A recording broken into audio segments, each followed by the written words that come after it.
लेकिन चलते फिरते मंदिर कौन है? जो ये संत और ब्राह्मण है, जो जगह जगह भगवान के दिव्य गुणगणों का श्रवण कराते हैं। इसलिए इनको क्या मानो? देवता मानो। ये कौन कह रहे हैं? शास्त्र कह रहे हैं। अतिथि देवो भव, अतिथि को देवता मानो। ये नहीं कि दो अतिथि आए और पहले ही हमने पूछ लिया कि कैसे आना हुआ और जाने का विचार कब है। अब वो यदि आया भी होगा 2-4 दिन के लिए तो वो कहेगा मैं चलता हूं, बस तुरंत ही चल देगा। अतिथि को देवता मानो। यदि अतिथि आपके घर पर आ जाए, कोई भी हो, कैसा भी,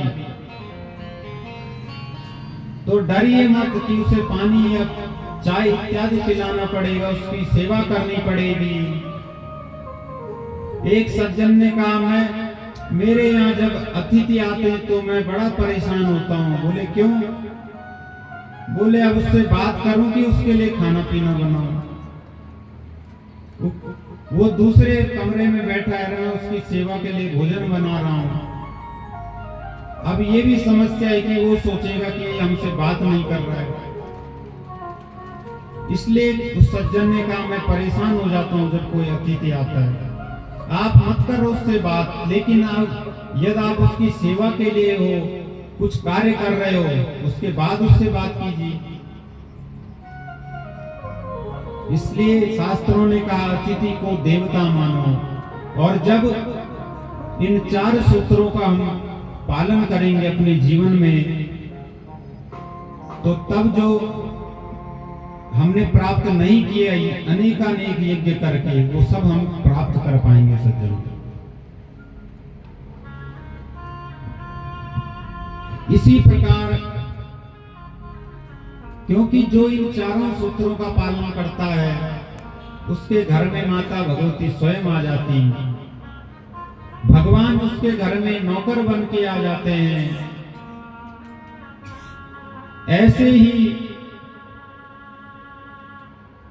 परिवार का प्रसंग मैं आपको सुनाने जा रहा हूं। जिसने मान लिया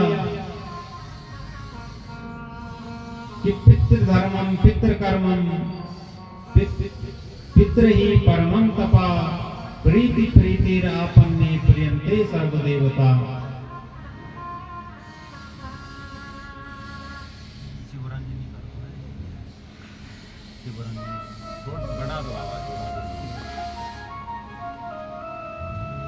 जिसने माता पिता को ही सब कुछ मान लिया,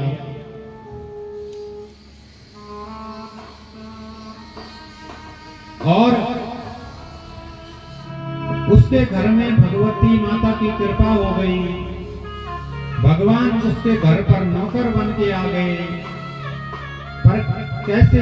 क्योंकि उसने इन सूत्रों को जीवन में उतार लिया। और कौन है वो? जिसने धरती पर रहकर इनका पालन किया, क्योंकि धरती पे रह के इन सब का पालन करना बड़ा कठिन है।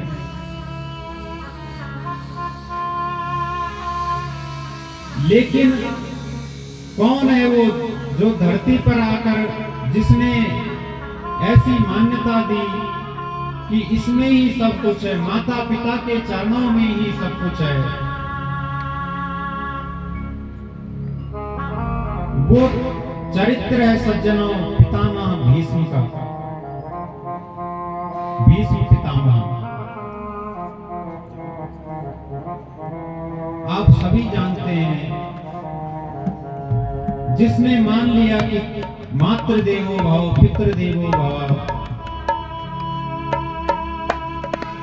और भीष्म पितामह, क्योंकि ये क्या है? देवता है। और धरती पर आकर के इन चीजों का पालन कौन कर सकता है? जो देवता हो, जिसके अंदर देवत्व हो।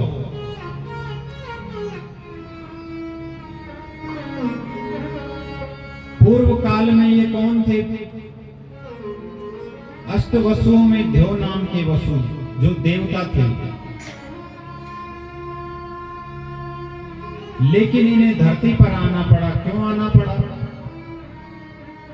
क्योंकि माता भगवती के एक साधक ने, माता भगवती के एक उपासक ने इन्हें श्रापित कर दिया, साप दे डाला।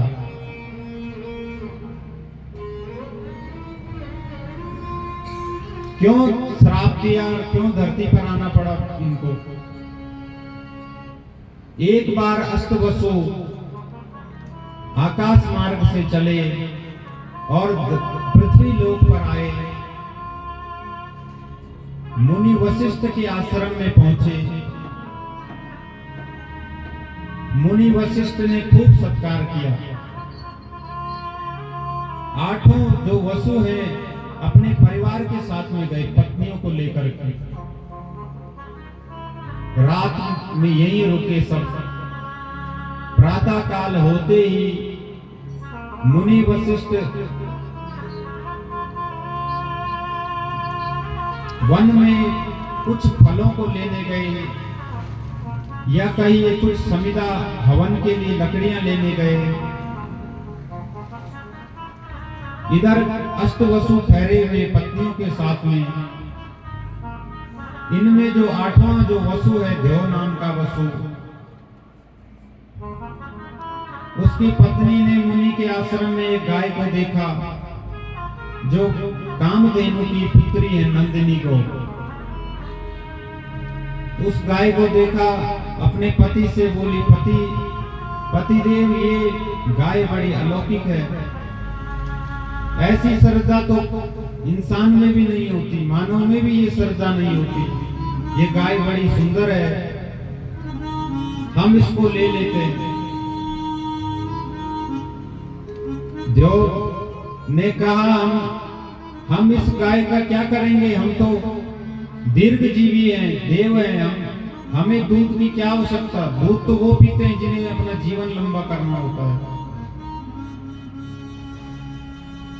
उसकी पत्नी ने कहा, मेरी एक सहेली है धरती पर,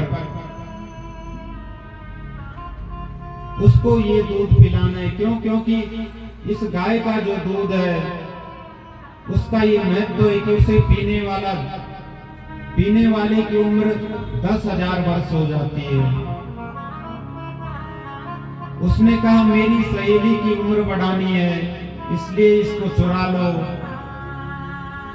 देव ने कहा, देवी ये पाप है, चोरी करना पाप है।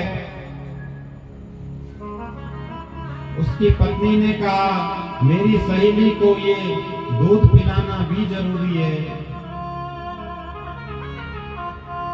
पत्नी के डर से देव ने बात को मान लिया, क्योंकि हर कोई पत्नी से जरूर डरता है और डरना भी चाहिए, क्योंकि भलाई भी इसी में है।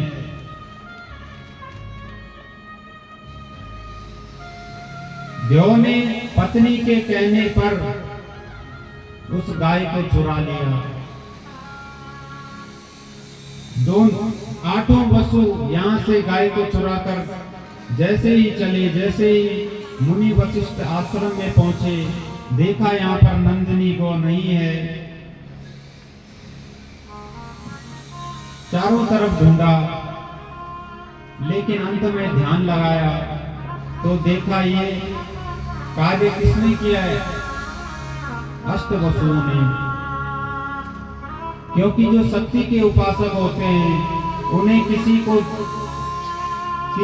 वस्तु को ढूंढने कहीं जाना नहीं पड़ता।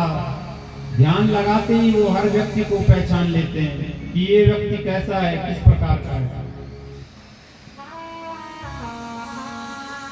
और ये भी माता भगवती के उपासक हैं मुनि वशिष्ठ। इतने बड़े उपासक हैं कि ये माता भगवती के सिवा किसी को चाहते ही नहीं। अपने बेटे का नाम भी क्या रखा इन्होंने? शक्ति, माता भगवती के नाम पर।